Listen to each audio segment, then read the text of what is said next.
ശ്രീകുമാർ നോക്കൂ, അതായത് അൻവറും ഈ കോൺഗ്രസും തമ്മിലുള്ള ഒരു പോര് അത് മുറുകുന്ന ഒരു സാഹചര്യമാണുള്ളത്. ഈ ഒരു നിലമ്പൂർ ഉപതെരഞ്ഞെടുപ്പ് പ്രഖ്യാപിച്ച സമയം മുതൽ തന്നെ ചെറിയ രീതിയിലുള്ള അസ്വാരസ്യങ്ങൾ ഉണ്ടായിരുന്നുവെങ്കിൽ ഇന്നത് പരസ്യമാകുന്ന ഒരു സാഹചര്യമാണുള്ളത്. കോൺഗ്രസ് അവരുടെ നിലപാട് വ്യക്തമാക്കുമ്പോൾ അൻവറും തന്റെ നിലപാട് വ്യക്തമാക്കി കഴിഞ്ഞു. ഇനി ഇവിടെ ആര് അയഞ്ഞു നിൽക്കാനാണ് സാധ്യത? നോക്കൂ, അൻവറും കോൺഗ്രസും തമ്മിൽ പോരൊന്നുമില്ല. കോൺഗ്രസ് ഒരു വലിയ പ്രസ്ഥാനമല്ലേ. അൻവർ അവിടുത്തെ ഒരു സ്വതന്ത്ര MLA ആയിരുന്ന ഒരാളല്ലേ. അൻവർ ആയിട്ടുള്ള സമ്മർദ്ദ വാക്കുകൾ പ്രയോഗിക്കുന്നു എന്ന് മാത്രമേ ഉള്ളൂ.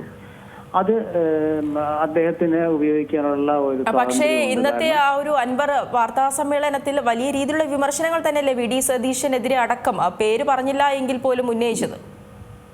അതെ, ഈ VD സതീശനെതിരെ അൻവർ പറയുന്ന സാഹചര്യത്തിൽ തന്നെയല്ലേ UDF കള്ളപ്പണക്കം തർക്കം എന്ന് പറയുന്നത്. അൻവർ UDF ഇല്ലാത്തതുകൊണ്ടാണ് അദ്ദേഹം UDF ചെയർമാനായ സതീശന്റെ കുറ്റം പറയുന്നത്. UDF വരുമ്പോൾ അദ്ദേഹം ചെയർമാനെ അംഗീകരിക്കേണ്ടി വരും. ഇപ്പൊ അദ്ദേഹം പുറത്താണ്.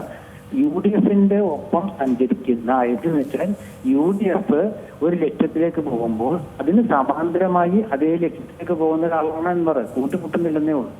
അത് മുട്ടാനുള്ള ഒരു അവസരമാണ് ഈ ഇലക്ഷൻ. അതിൽ അദ്ദേഹത്തിന്റെ സമ്മർദ്ദതന്ത്രമൊന്നും ഫലപ്രദമായില്ലെന്ന് കണ്ടപ്പോഴാണ് അദ്ദേഹം ഇന്ന് KC വേണുഗോപാലുമായി ചർച്ച നടത്തി തീരുമാനം എന്ന് പറയുന്നത്.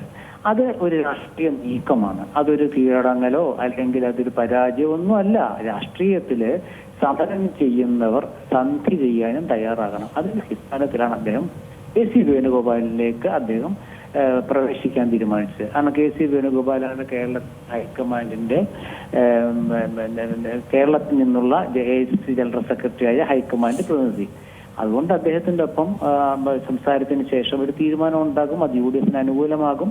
അൻവറിന് അതൊരു പിടിവള്ളിയാകും. അതോടെ പ്രശ്നവും തീരും. പിന്നെ അൻവറെ ഏത് രീതിയിൽ സഹകരിക്കണം എന്നുള്ള അദ്ദേഹം തീരുമാനിക്കും. അദ്ദേഹം UDF സ്ഥാനാർത്ഥിക്ക് പിന്തുണ പ്രഖ്യാപിക്കും.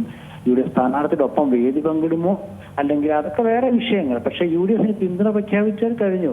പക്ഷെ അൻവർ ഉണ്ടാക്കിയ ഒരു ചെറിയൊരു പ്രശ്നം എന്താ വെച്ചാല് UDF സ്ഥാനാർത്ഥിയെ അദ്ദേഹം പരസ്യമായിട്ട് പരിഹസിച്ചു. അത് മോശമായി. അത് അദ്ദേഹം എങ്ങനെ മാറ്റിയെടുക്കുന്നുള്ളത് അദ്ദേഹത്തിന് മാത്രമേ അറിയുള്ളൂ.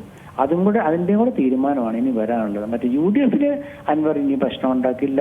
അൻവർ UDF സഹകരിക്കുന്നതിൽ UDF വിരോധമില്ല. പക്ഷേ UDF വെല്ലുവിളിച്ചുകൊണ്ടുള്ള അൻവറിന്റെ അനാവശ്യമായ അഭിപ്രായ പ്രകടനങ്ങൾ അതൊക്കെ നിർത്തിയേ പറ്റൂ. അതാണ് അതിന്റെ കാര്യം.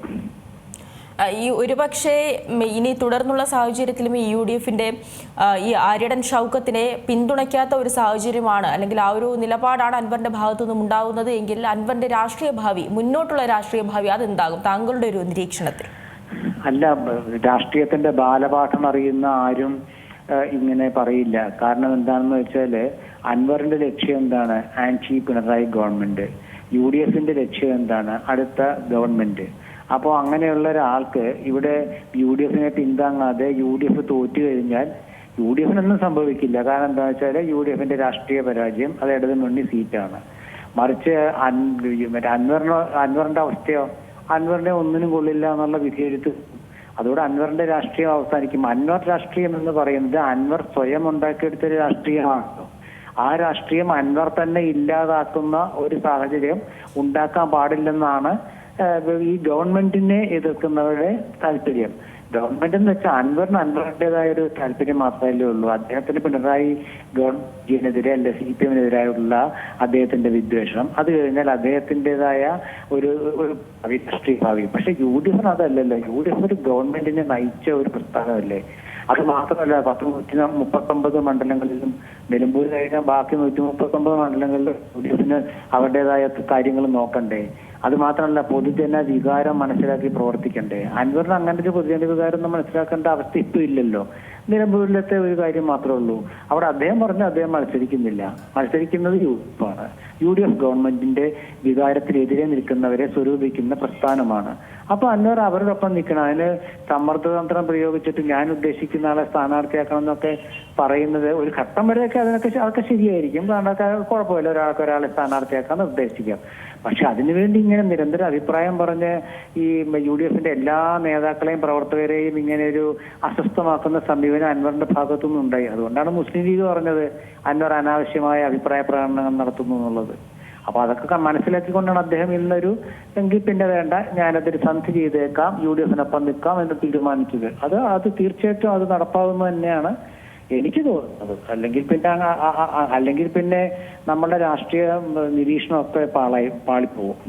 ഏറ്റവും പുതിയ വാർത്തകളും വിശേഷങ്ങളും വിരൽത്തുമ്പിലറിയാൻ സീ മലയാളം ന്യൂസ് എല്ലാ ഡിജിറ്റൽ പ്ലാറ്റ്ഫോമുകളിലും ലഭ്യം.